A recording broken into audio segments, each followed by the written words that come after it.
Dan Qin Yichan telah mendengar Ana menyebutkan asal-usul Olympus. Disitulah Raja Dewa tinggal. Tempat para dewa. Puncak para dewa. Selain itu, Raja Dewa adalah Raja para dewa yang sebenarnya. Bahkan di alam semesta Qin Yichan, dia mungkin adalah Raja Dewa yang paling kuat, sebanding dengan leluhur hitam. Menurut legenda, batu itu adalah pertempuran penobatan Raja Zeus, yaitu, ketika sang ayah baik dan berbakti kepada putranya, sepotong puing jatuh dan membentuk gunung Olympus. Melangkah ke tirai tipis, Qin Yichan hanya merasa bahwa langit berputar sebentar, dan kemudian dia datang ke dunia yang bersinar di antara bumi.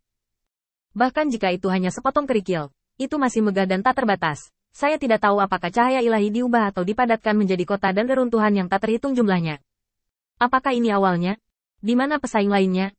Sangat disayangkan bahwa di sini, Qin Yichan tidak dapat melihat lokasi orang lain. Dan untuk alasan yang sama, orang lain tidak dapat mengetahui lokasi mereka sendiri. Namun menurut apa yang dikatakan Kasa, jika para peserta dalam pertempuran cawan suci semuanya adalah pelayan para dewa seperti dia, maka kesulitannya sebenarnya tidak terlalu besar. Itu termasuk jenis dorongan horizontal. Tidak, saya melapor kepada dewa tertinggi. Setelah semua pemain kuat yang berpartisipasi dalam cawan suci tiba, cawan suci akan datang ke pusat dunia ini, menunggu pemenang untuk merebutnya. Qin Yichan sedikit mengangguk, tetapi tidak cemas. Di antara para peserta dari generasi sebelumnya, apa kekuatan keseluruhan mereka? Apakah ada lawan yang bisa saya hadapi? Setelah Kasa mendengar ini, dia segera menunjukkan ketertarikannya yang biasa. Pelayan itu tidak dapat dibandingkan dengan dewa tertinggi yang agung. Melihat Qin Yichan menghela nafas sedikit, dan menatap tinjunya, Kasa buru-buru menyatukan senyumnya, serius. Berkata, namun, dikatakan bahwa di masa lalu, akan ada putra dewa yang berpartisipasi dalam pertempuran cawan suci. Dan para penganut dewa lain juga sangat kuat. Anak Tuhan, tanda seru. Qin Yichan terkejut. Putra dewa alam semesta ini mungkin sama dengan Elena. Perbedaannya adalah bahwa yang terakhir adalah seorang penyihir. Dan mereka yang disebut putra dewa semuanya berasal dari darah para dewa. Qin Yichan akan lebih rela memperlakukan mereka. Bahagia di dunia. Kristalisasi. Setelah membangkitkan ketuhanan, putra dewa ini pada dasarnya telah bergabung dengan alam dewa dan menjadi dewa baru. Tetapi mereka akan mengalami cobaan dan pengalaman. Tapi tidak peduli bagaimana kedengarannya. Kedengarannya seperti cara bagi pria besar untuk menyikat resumenya. Kekuatan putra Tuhan lebih kuat daripada orang percaya biasa, dan ditambah dengan latar belakang. Siapapun yang tidak membuka matanya dan menghalangi jalan putra Tuhan melanggar para dewa. Qin Yichan diam-diam mengatakan bahwa ada yang teduh. Dan selain putra dewa, para penganut dewa lain tidak lemah. Lagi pula, Kasa adalah penganut Nezio, dan Nezio tidak kuat di antara para dewa.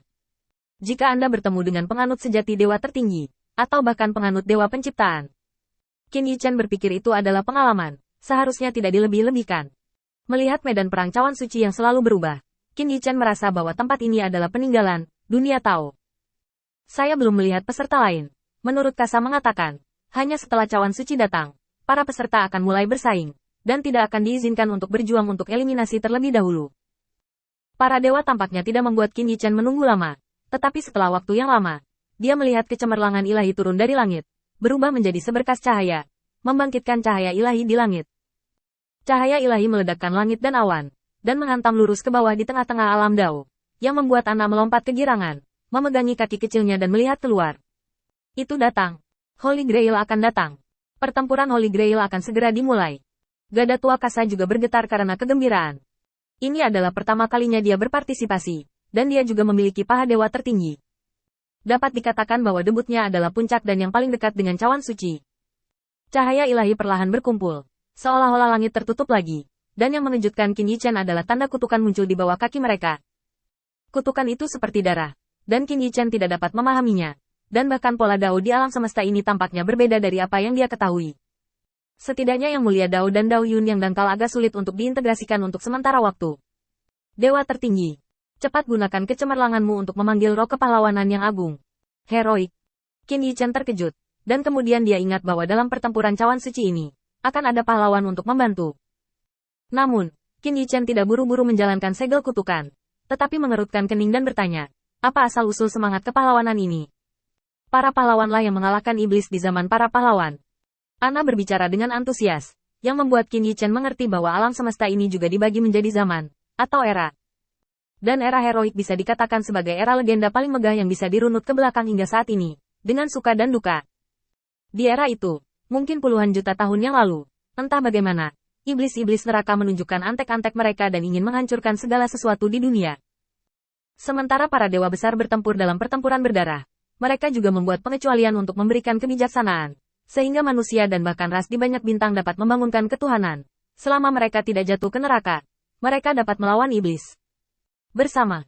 Jadi di era itu, monopoli kekuasaan untuk sementara dibatalkan, dan para pahlawan umat manusia seterang bintang. Dan para pahlawan yang berperang melawan iblis dan bertarung di ruang bintang, setelah mengusir iblis kembali ke neraka, menjadi roh kepahlawanan untuk dikagumi oleh generasi mendatang. 10 juta tahun yang lalu, 10 juta tahun yang lalu, meskipun tidak ada catatan dalam kanon ilahi mengapa iblis-iblis neraka tiba-tiba ingin menghancurkan dunia, Ana juga merasa bahwa iblis-iblis itu tidak masuk akal, dan Qin Yi Chen awalnya ingin menjadi sebuah cerita, tetapi tiba-tiba menyadari bahwa ada sesuatu yang salah. Puluhan juta tahun yang lalu, setan melarikan diri ke alam semesta tempat ia dilahirkan dan bersekongkol dengan Raja Dewa Zer. Itu juga puluhan juta tahun yang lalu. Dan setan adalah penguasa neraka. Meskipun kedua hal itu tidak terkait, dan saya tidak tahu apakah waktu dan ruang dari dua alam semesta bertepatan, Qin Yi Chen tahu bahwa apa yang disebut kanon ilahi adalah buku sejarah yang dimodifikasi dengan hati-hati, dan esensinya harus dilihat melalui fenomena. Namun, jaraknya terlalu jauh. Pemahaman Ana tentang para dewa hanya bisa melalui kanon ilahi. Jadi dalam menghadapi masalah Qin Yi Chen, dia hanya bisa menggelengkan kepalanya perlahan. Ribuan tahun, memang sangat lama bagi Ana. Qin Yi Chen menggelengkan kepalanya, dan hanya bisa menghilangkan keraguan terlebih dahulu. Yang disebut bantuan heroik ini membuatnya tertarik. Apakah roh-roh kepahlawanan ini kuat dalam hidup mereka? Nah, alam apa yang bisa Anda sebutkan? Faktanya, Qin Yi Chen tidak berharap banyak dari roh-roh kepahlawanan ini. Dia bahkan merasa bahwa di zaman kepahlawanan, para dewa melihat pemberontakan neraka. Jadi dia melepaskan belenggu, sehingga beberapa umpan meriam dapat lahir dari alam bawah, dan kemudian memberi mereka misi yang mulia, dan menunggu solusinya. Setelah neraka, tutup saja lagi. Tapi jawaban Ana benar-benar mengejutkan Qin Yi Chen. Yah, roh-roh kepahlawanan yang dapat dipanggil mendominasi para dewa, dan bahkan beberapa roh kepahlawanan menjadi lebih fleksibel dan menjadi dewa, dan mereka sekarang adalah dewa tertinggi. Tuhan tertinggi, tanda seru. Bukankah itu alam kaisar?